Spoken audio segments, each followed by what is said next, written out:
Where do superstitions come from? Levels, intermediate up.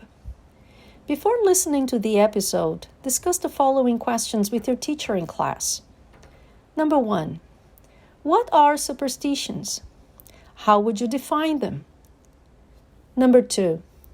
What are some common superstitions in your country or culture? Number 3.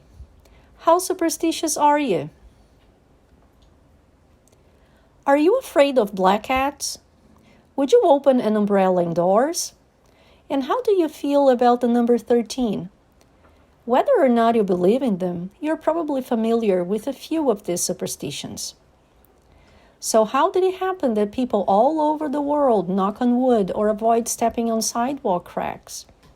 Well, although they have no basis in science, many of these weirdly specific beliefs and practices do have equally weird and specific origins. Because they involve supernatural causes, it's no surprise that many superstitions are based on religion. For example, the number 13 was associated with the biblical Last Supper, where Jesus Christ dined with his 12 disciples just before being arrested and crucified. The resulting idea that having 13 people at a table was bad luck eventually expanded into 13 being an unlucky number in general. Now, this fear of the number 13, called triskaidekaphobia, is so common that many buildings around the world skip the 13th floor, with the numbers going straight from 12 to 14. Of course, many people consider the story of the Last Supper to be true, but other superstitions come from religious traditions that few people believe in or even remember. Knocking on wood is thought to come from the folklore of the ancient Indo-Europeans or possibly people who predated them, who believed that trees were home to various spirits. Touching a tree would invoke the protection or blessing of the spirit within. And somehow this tradition survived long after belief in these spirits had faded away. Many superstitions common today in countries from Russia to Ireland are thought to be remnants of the pagan religions that Christianity replaced. However, not all superstitions are religious. Some are based on unfortunate coincidences and associations.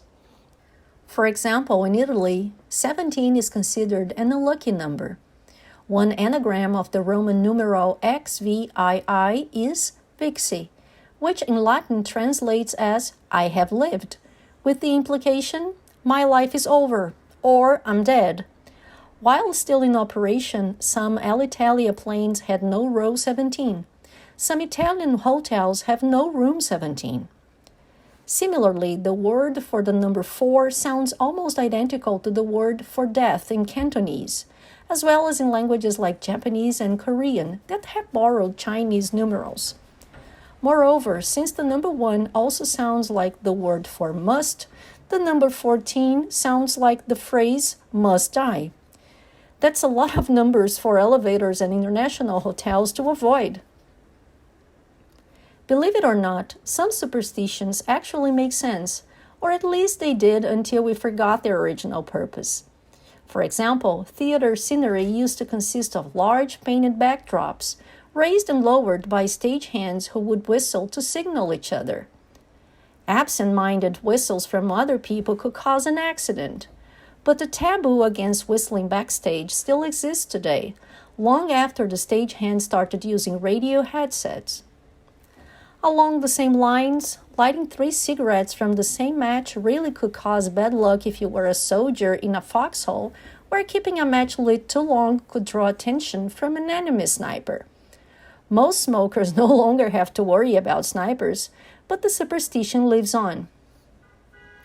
So why do people cling to these bits of forgotten religions, coincidences, and outdated advice? Aren't they totally irrational? Well, yes, but for many people, superstitions are based more on cultural habits than conscious belief. After all, no one is born knowing to avoid walking under ladders or whistling indoors.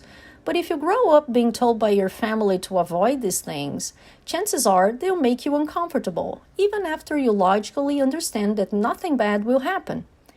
And since doing something like knocking on wood doesn't require much effort, Following the superstition is often easier than consciously resisting it. Besides, superstitions often do seem to work. Maybe you remember hitting a home run while wearing your lucky socks. This is just our psychological bias at work. You're far less likely to remember all the times you struck out while wearing the same socks. But believing that they work could actually make you play better by giving you the illusion of having greater control over events. So, in situations where that confidence can make a difference, like sports, those crazy superstitions might not be so crazy after all.